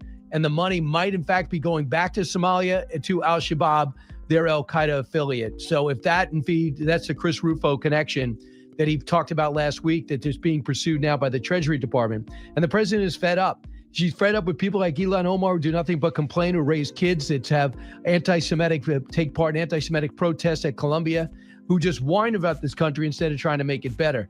And by the way, one of her staffers is indicted, and a restaurant that she has an affiliation with is right in the middle of it, stealing tens of millions of dollars. So this is going to get a lot bigger. But is the president language helpful? His directness. Let's bring in Ben Shapiro, Daily Wire co-founder, host of the Ben Shapiro Show, #1 New York Times bestselling author. His latest book is Lions and Scavengers, The True Story of America. Hey, Ben, welcome. Your thoughts about... All right, I'm going to skip Ben Shapiro. You know that guy, though. His reputation is trash. Nobody cares what he has to say. That's why I be tripping when black folks be sitting up here worried about what Pearl has to say, or who's that other loser? Who's that other loser? The white boy with the Hispanic name. I can't think of his name. More likely to believe. I can't think of that white boy's name. But Nick Fuentes. Well, yeah. not our I don't problem. care what Why we- those people have to All say. systems. Why are y'all worried about what Recognize the bona right fide white she's referring to as morons have to say? Let's get Steve Hill. Is oversight. You already know. They had no perspective on the Israeli... You want to know what Americans really think? Get outside, touch some grass, spend less time than the... Ben Shapiro. Like, seriously, like, why them folks be having red beards? Yeah, Nick Fuentes, thanks. It's like, let me get into this. Why the hell y'all care so much what Nick Fuentes or Pearl has to say? You know who these people are. Why do you even listen to them? It's like listening to Tiffany Cross or Angela Rye or Joy Reid or them chicks on The View or Abby Phillips. What's the other chick? Amanda Seals. Why do y'all care what or even Roland Martin? Why do y'all care what these people have to say out as far as like, they intellectuals? None of these people are intellectuals. And I'm not saying that I'm an intellectual. I don't talk like I've read all the college books in the world. No, I don't. I can, but I don't, because I rather appeal to my folks. But the thing about it is that you listen to these oders talk, these people that they throw up in your face every day, especially these jobless losers like Bakari Sellers and whatnot, and Ricky Smiley and all of them. You have these morons sit up here and try to have an opinion on black people. And really all they're doing is just rage baiting you. They're rage baiting you. These people aren't intelligent. Nobody cares what these people really have to say because they sound like Confederate slaves. They're either white supremacists or they're Confederate slaves. And I'm going to tell you right now, despite what people think, as far as I'm concerned, Pearl and Nick Fuentes, they're Confederates. I don't care what political party they call themselves with. They sound like Confederates. They sound exactly like Confederates. Talking about Thomas Sowell and whatnot. And, you know, Thomas Sowell, Candace Owens, you know, it's like a broken clock. A broken clock is right twice a day. But that don't mean that I'm going to sit at your feet with my legs crossed with a notepad. I'm like, oh, you made a valid point there. Anyway, you know what I'm saying? Shout out to, was that Shang Tsung passed away? Remember that flag, yo? What flag? So, wow, cool. No, but it's like, you know, stop. Stop falling for the rage bait. Stop falling for the rage bait. It does you no good whatsoever. You already know California self-admitted that it used $50 million towards illegal immigrants that it was not allowed to. So we're looking at high-speed rail. We're looking at healthcare expenses. We're looking at other conduct by state officials. One thing we have not had in California for a long time is oversight. Because of the super Democrat party out here, there's been no oversight. There's been no checks or balances on the power. It's now here. So there's renewed scrutiny now on the welfare system here in the Golden State of California. Congress opening that investigation into Minnesota. Governor Walz's handling of several large-scale fraud cases, talking about $1 billion, maybe more. California gubernatorial candidate Steve Hilton launching a tip line to report fraud cases. He tells the New York Post that whatever we're seeing in Minnesota is 1,000 times worse in California because of many more years of one-party rule by the Democrats. Let's get Steve Hilton to back that up. He joins me now live. And sir, good morning to you. Good to be back in your state. I know you still love it here. 1,000 times is a lot. Where's that coming from? It may even be an understatement, Bill. Great to be with you. Sorry I couldn't be with you in person. I'm doing a debate this morning up here in San Jose. Look, we've had 15 years of one-party rule. We were the first state, California, to have a statewide sanctuary law. Look at the fraud and abuse we already know about. $20 billion in the pandemic, the employment department sent to people on death row, prisons and jails, and criminal gangs internationally. $24 billion, the state auditor says, on homelessness spending that went straight into the pockets of cronies and connected nonprofits for the homeless industrial complex. As Bill Asaley was just alluding to there, officially now, $13 billion next year, Gavin Newsom is going to be spending on free healthcare for illegal immigrants. That's $57 billion that we know about.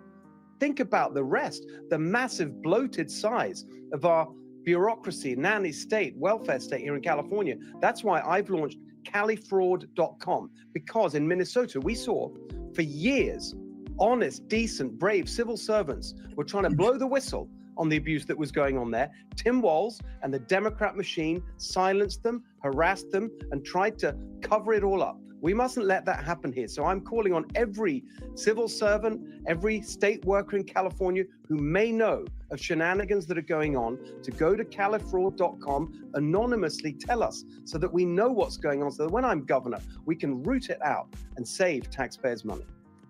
And speaking of Gavin Newsom, now I said this last week, and I'm gonna say it again. I've been saying this for a minute, and it looks like Trump is finally doing exactly what I would do if I was in this position. And it's like, okay, I'm pretty sure the courts would make it hard for me to nail you for sedition and treason because freedom of speech laws and you being very vague and whatnot. like the Sedition 6 and whatnot. But as I said, you know, can you survive a forensic audit?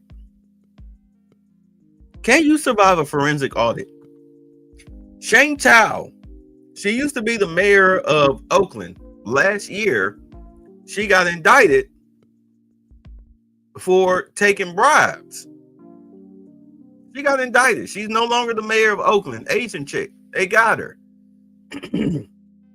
Cantrell, I think Gloria Cantrell, out in down in Louisiana. They got her. Financial improprieties.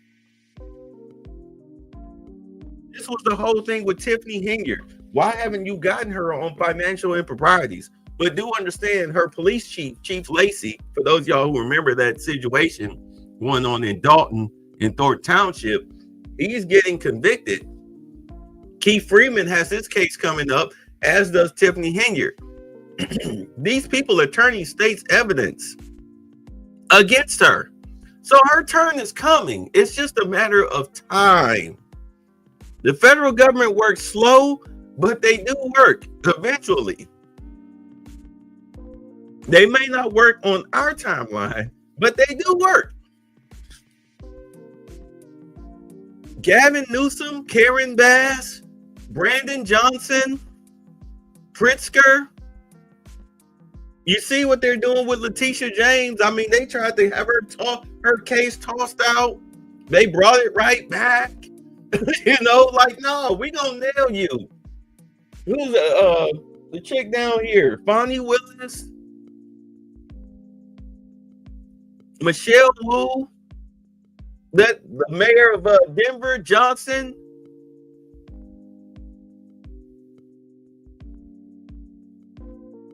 All of these quote unquote sanctuary cities.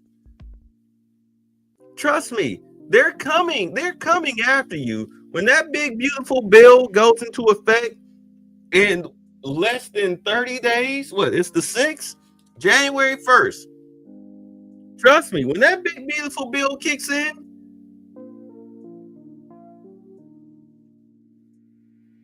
(2026) is going to be a devastating year for Democrats, especially if you're in office, in power. They're right now, matter of fact, they finally announced, I know I keep clearing my throat. God, wait a minute. They finally announced that they're launching a full investigation into Act Blue, which was the Democrats'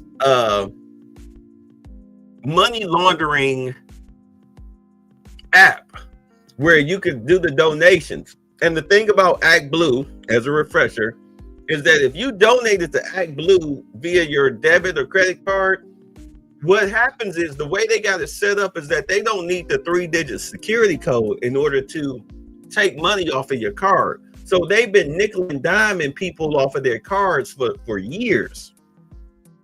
Also, they've been taking money from foreign entities. You can't do that. That's illegal.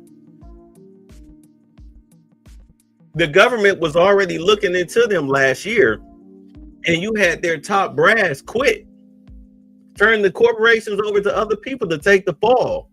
But now they're launching a full investigation into Act Blue, and the Democrats are saying, "Oh, you're going too far." Really? Like I said, he's destroying them from the inside by cutting off the money. That's how you kill a criminal organization. Because let's just be honest, the Democrats right now are a criminal organization. They're being exposed every other day for being a criminal organization. The deep state, as they call them.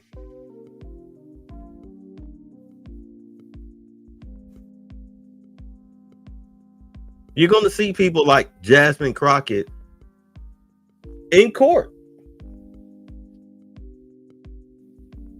You're going to see her in court. You're going to see Fonnie in court. You're going to see Gavin Newsom in court.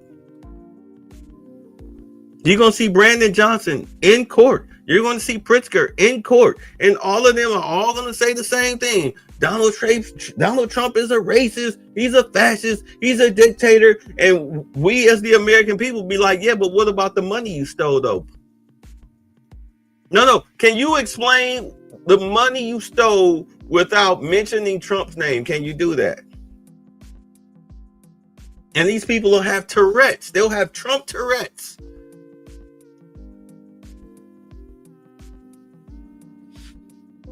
They really think that slamming Donald Trump is their get out of jail free card. Yeah, Alvin Bragg, Wes Watson. Yeah, you're going to see all of them. What's the guy, the mayor, the governor out in Maryland? Wes Moore? Is that him? Lying about his military career? Look, you do a forensic audit on these states and these cities, these blue cities. You do a forensic audit on them, you're going to find a lot of financial improprieties, especially with federal funds. And that's how you nail them. I mean, look at Kwame Kilpatrick.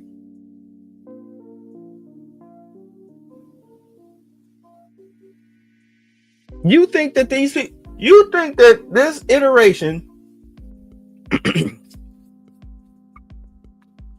of the federal government is playing with you. They're not. They're slow walking you. You getting slow dragged. You getting slow dragged. If the Supreme Court decides to actually rule on the gerrymandering cases that's going on, because the Democrats too stupid to know when to leave things alone. They sent the case as far as gerrymandering, they sent it to the Supreme Court concerning what happened in Texas. Do understand they upheld, first they overturned it. You had a lower court overturn the gerrymandering that the Republicans did in Texas, which gave Jasmine Crockett and Al Green their seats back. And then less than a week, you had an appellate court overturn that decision to where it's back to where the Republicans originally gerrymandered at. Now, the Democrats, they went to the Supreme Court saying that gerrymandering is racist. Now, keep in mind, the Supreme Court is going to go by the law. And the law is everything is merit-based. Anything based on one race getting the upper hand over the other is illegal. This is how you wound up getting affirmative action overturned during the Biden administration. When they overturned affirmative action and the Asians were bitching and complaining about it. Yeah, I guarantee you next year you won't be hearing black women talking about how they the most educated and got the most degrees and all of that goofy shit. You won't be hearing that no more. That system is cut off.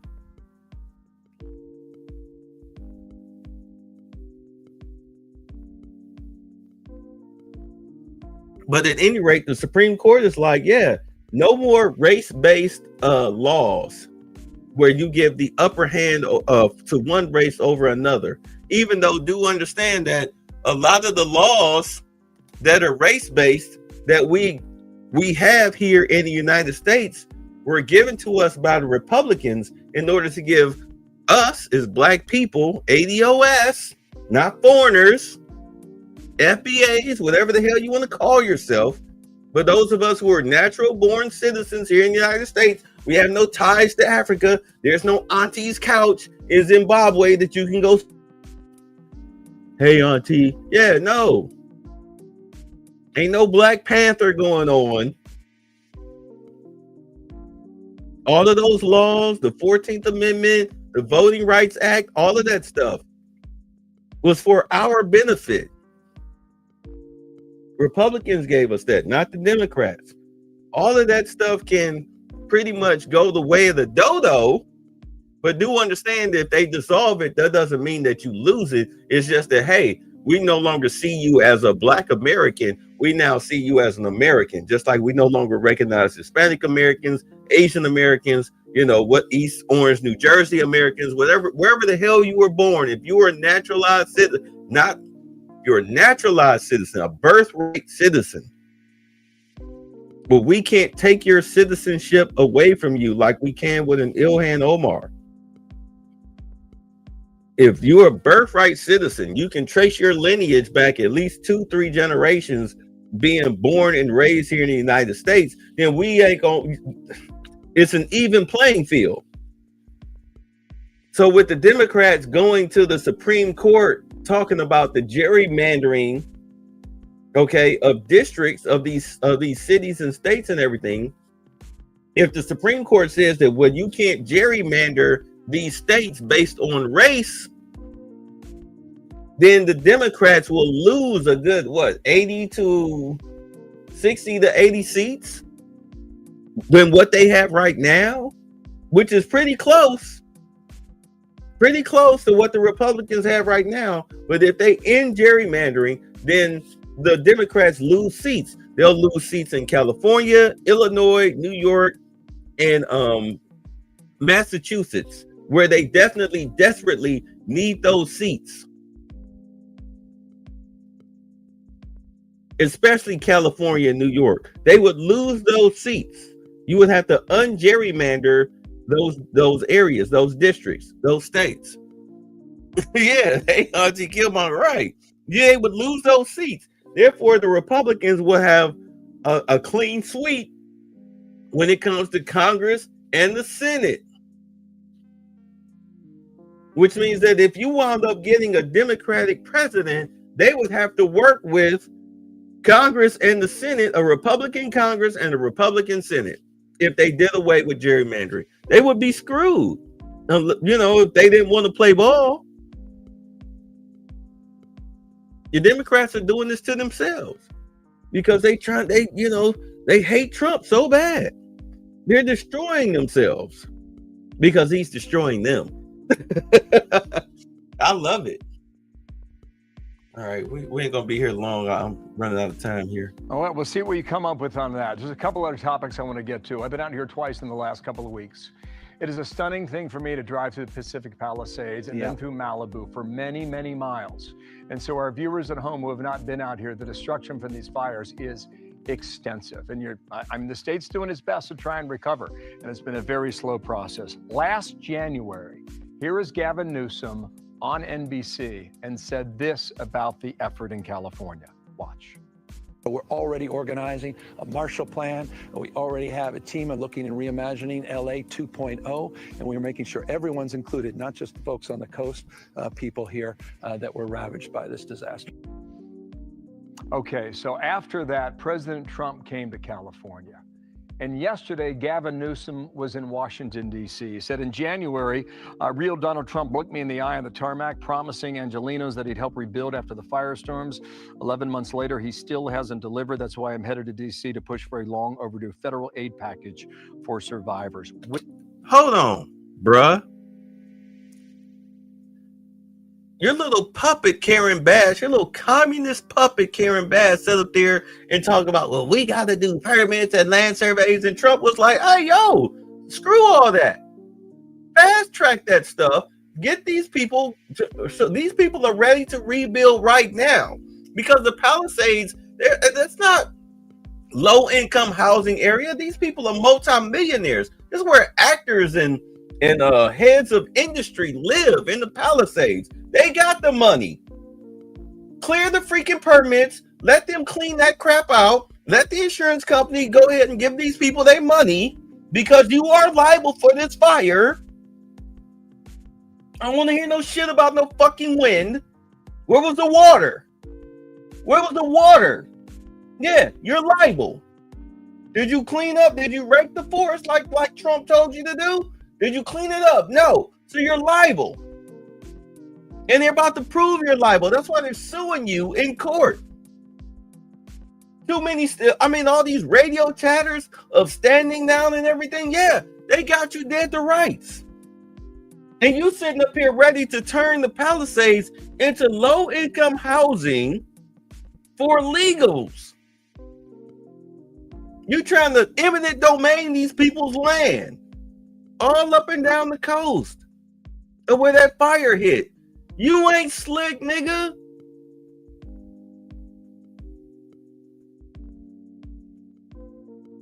I mean, I thought it would be a cold day in hell to which I would ever agree with Lethal Weapon. What's his name? Lethal Weapon. What's his name? I can picture his name. Mel Gibson. I thought it'd be a cold day in hell that we would agree with Pat Niggers. Mel Gibson. Mel Gibson ripping you a new one. And, you know, the whole broken clock thing with Mel Gibson. I'm like, oh, well, I mean, he cussed you out. He ain't lie. But I ain't about to, you know, sit up here and, yeah, Mel Gibson, let's get together. No. Get somebody else to represent. But yeah, like, dude, like, I mean, good Lord.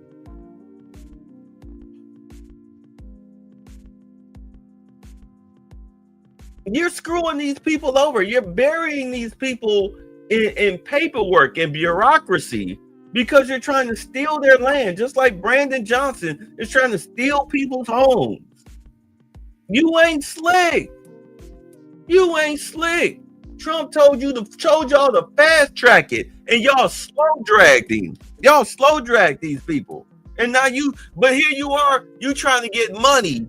You want the federal government to pay for your mistakes in California.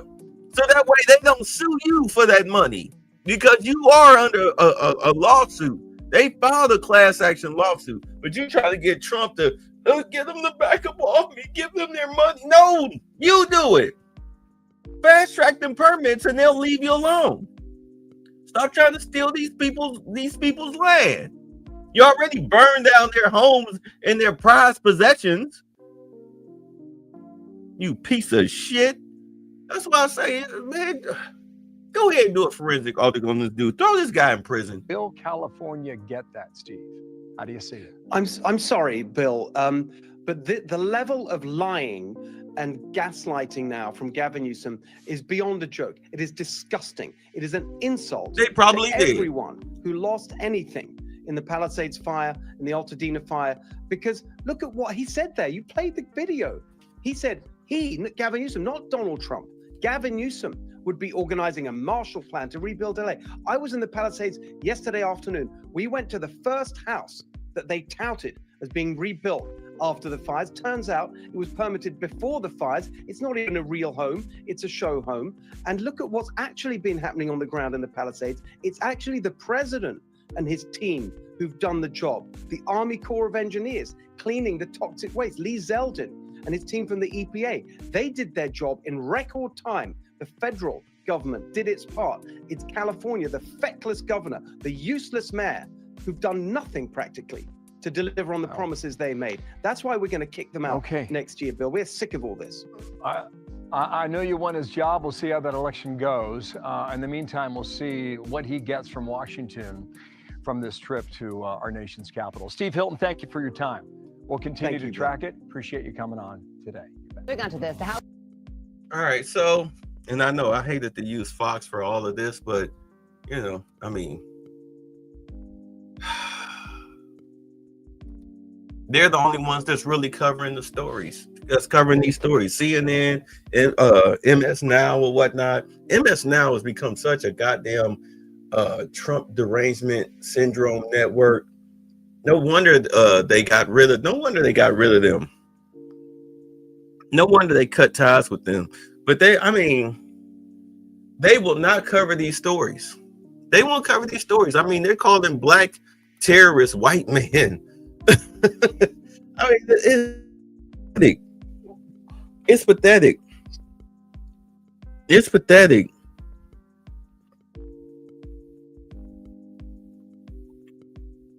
But I mean, we said early on after the election that it's going to get worse before it gets better. And right now we're going through the worst of it. Yeah, TDS is real.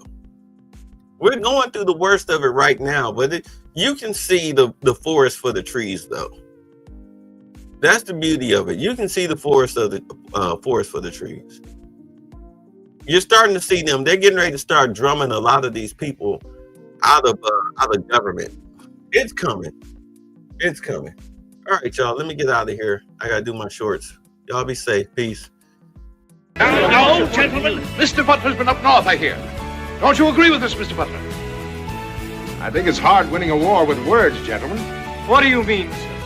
I mean, Mr. Hamilton, there's not a cannon factory in the whole South. What difference does that make, sir, to a gentleman? I'm afraid it's going to make a great deal of difference to a great many gentlemen, sir. Are you hinting, Mr. Butler, that the Yankees can lick us? No, I'm not hinting. I'm saying...